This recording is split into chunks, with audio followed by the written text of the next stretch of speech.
မိတ်ဆွေကထိုင်းမှာကုမ္ပဏီပိုင်ရှင်တယောက်လားကုမ္ပဏီအကောင့်တွေကပတ်စံကိုပတ်စံပဲဆိုပြီးတော့ ATM ကနေကြိုက်တယ်လို့ထုတ်တုံနေလားခင်ဗျ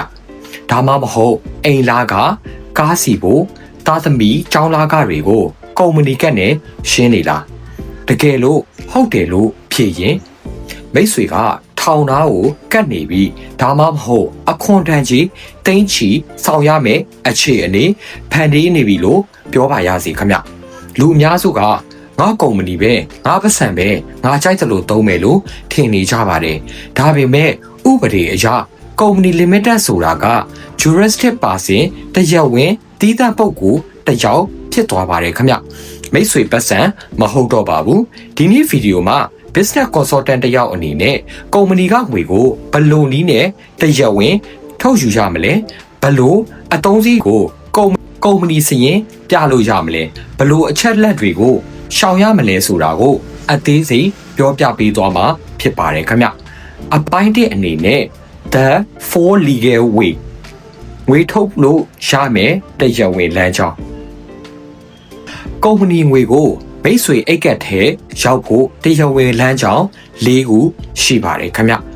နံပါတ်1ကတော့လစာ salary ပါဒါကအရှင်းဆုံးပါပဲမိတ်ဆွေက director ဆိုပေမဲ့ကုမ္ပဏီရဲ့ဝန်ထမ်းလည်းဖြစ်ပါတယ်ဒါကြောင့်လကယူပါမြန်မာနိုင်ငံသားတွေ work permit အတွက်အနည်းဆုံးလကဘတ်2500သတ်မှတ်ထားပေမဲ့ critical လျှောက်တာ visa တက်တန်တူတာလောက်ရလွယ်အောင်3000ခွဲနဲ့အထက်ကိုယူတာပိုကောင်းပါတယ်နံပါတ်2အနေနဲ့အမြတ်ဝေစု dividend ကုမ္ပဏီမှာအမြတ်ရှိရင် share ရှင်တွေကိုခွဲပေးလို့ရပါတယ်လကနဲ့မတူတာကလကဝင်ငွေခွန် PIT များပေမဲ့ dividend ကတော့10% ပဲဆောင်ရမှာပါဒါကြောင့်ဝင်ငွေများရင်လကကိုတော်သိရုံယူပြီးကျန်တာကို dividend အနေနဲ့ထုတ်တာက tax ကိုပိုတက်တာစေပါတယ်ခင်ဗျနံပါတ်3စရိတ်ပြန်ထုတ်ခြင်း expense reimbursement ကုမ္ပဏီအတွက်တကယ်သုံးထားတဲ့စရိတ်တွေဥပမာရုံးသုံးပစ္စည်းအခန့်စရိတ်ကိုဘောက်ချာပြပြီးပြန်ထုတ်တာပါဒါကအခွန်လုံးဝဆောင်စရာမလိုပါဘူးခင်ဗျနံပါတ်4ကတော့ချေးငွေ driver လုံးမှာဒါကတော့နောက်ဆုံးနည်းလမ်းမှာကုမ္ပဏီစီကနေပြီးတော့အတိုးနဲ့တရားဝင်ချေးယူတာပါဒါပေမဲ့ဒါကိုတိတ်ပြီးတော့အာမပေးပါဘူးဘာဖြစ်လို့လဲဆိုတော့အခွန်ကိစ္စရှုပ်ထွေးလို့ပါခင်ဗျအပိုင်းနဲ့အနေနဲ့ the tax invoice rule ဘောက်ချာဘလို့တောင်းမလဲကုမ္ပဏီစရိတ်ပြန်ထုတ်ဖို့ဆိုရင်အရေးအကြီးဆုံးကဘောက်ချာပါပဲဈေးကဝယ်လာတဲ့လက်ရည်ဖြတ်ပိုင်းတွေ 7-Eleven ကစလစ်တတိလေးတွေကကုမ္ပဏီစရိတ်အဖြစ်စရင်ပြလို့မရပါဘူးခင်ဗျထိုင်းအခွန်ဥပဒေအရ full tax invoice လို့ပါတယ်ဒီအထဲမှာနံပါတ်1 tax invoice လို့ခေါင်းစဉ်တက်ရပါမယ်ခင်ဗျနံပါတ်2ရောင်းတဲ့သူရဲ့နာမည်လိပ်စာ tax ID ပါရပါမယ်ခင်ဗျနံပါတ်3အနေနဲ့အရေးအကြီးဆုံးကဝယ်သူမိတ်ဆွေကုမ္ပဏီရဲ့နာမည်လိပ်စာ tax ID အတိအကျပါရပါမယ်ဒါကြောင့် macro လိုတဲ့စီဆိုင်တွေမှာဝယ်ရင်ကောင်တာမှာ tax invoice လိုချင်တယ်လို့ပြောပြီးတော့ကုမ္ပဏီကတ်ပြလိုက်ပါဒါမှသာ VAT 7% လေပြန်ကလိမ့်လို့ရမှာဖြစ်ပါတယ်ခင်ဗျအပိုင်း3အနေနဲ့ the danger zone driver လုံးဆိုတာဘာလဲ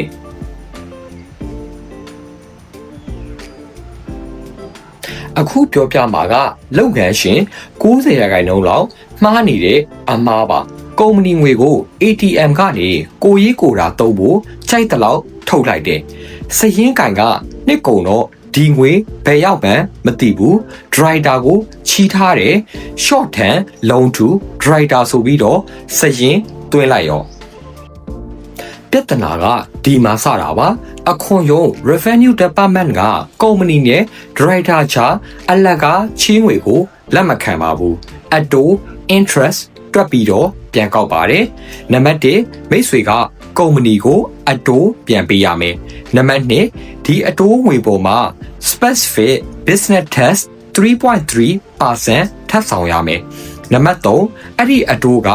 ကုမ္ပဏီဝင်ငွေဖြစ်သွားလို့ corporate tax 20% ပြန်ပြီးတော့ဆောင်ရပြန်ရောခင်ဗျဟုတ်ကဲ့9%ကိုထုတ်ပြီးတော့သုံးမိတာကအခွန်နှစ်ထပ်ကွမ်းတက်ကွမ်းနေဖြစ်ကုန်ရောခင်ဗျဒါကြောင့် driver လုံးစရင်မပေါ်အောင်ဂယူးဆိုင်ပါခင်ဗျ part 4အပိုင်းလေးအနေနဲ့ AMLO and cash limits ငွေကြေးခွာချမှုကိုတတိထားပါခင်ဗျ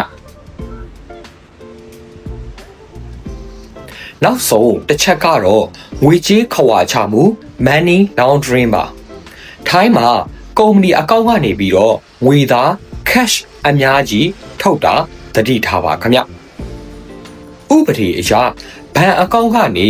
ငွေသား2တန်းနဲ့အထက်ထုတ်ရင်သွင်းရင်ဘဏ်က AMLO Anti Money Laundering Office ကိုအလိုလျောက် report တင်ပါတယ်ခင်ဗျမိတ်ဆွေရဲ့လုပ်ငန်းကငွေသားအများကြီးသုံးရတဲ့လုပ်ငန်းမဟုတ်ပဲခဏခဏငွေသားအများကြီးထုတ်နေရှင် blacklist ဝင်သွားနိုင်ပါတယ်ဘဏ်အကောင့်အပိတ်ခံရနိုင်ပါတယ်ခင်ဗျဒါကြောင့်ပမာဏများပြရင်ချက်လက်မှတ်ကိုပဲသုံးပါ bank transfer သုံးပါငွေသားကိုတက်နိုင်တယ်လို့လျှော့ပါခင်ဗျ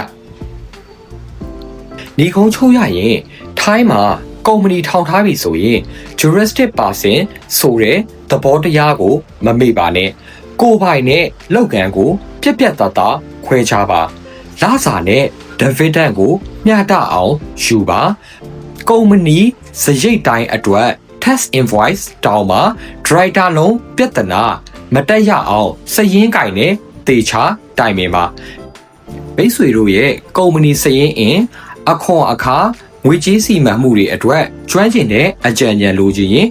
ဒါမှမဟုတ်ကုမ္ပဏီစည်ရင်းစစ် audit ကိစ္စအတွက်တိုင်ပင်ချင်ရင်ကျွန်တော်တို့ထိုင်းမှာနေမယ် page ကိုဆက်သွယ်နိုင်ပါတယ်ခင်ဗျမှန်ကန်တဲ့စီမံခန့်ခွဲမှုနဲ့အတူအောင်မြင်တဲ့လုပ်ငန်းရှင်တွေဖြစ်ကြပါစေခင်ဗျမင်္ဂလာရှိတဲ့နေ့လေးဖြစ်ပါစေ